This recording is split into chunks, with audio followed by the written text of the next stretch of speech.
Good afternoon, everybody. Jeremy Latham, the hip surgeon here. It's Tuesday, the 17th of March 2020, St. Patrick's Day.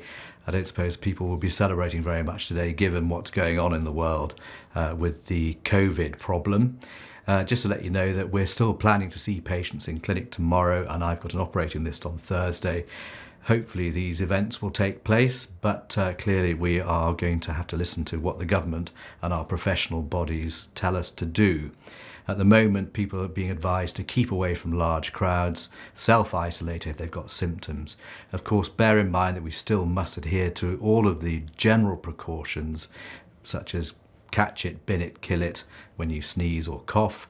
Wash your hands regularly, particularly after contact with other people, or if, for example, you've been shopping or elsewhere. Stay safe out there, everybody. I hope we can get through all this without too much trouble in our lives, but clearly this is going to be a very difficult time. I'll keep in touch with you. If you've got any questions or comments or concerns about your hip surgery or coming to see me, please do get in touch. The details will follow at the end of this. Keep watching the channel. I hope you like it. Please subscribe. Thanks for watching. I'm Jeremy Latham. I'm the hip surgeon.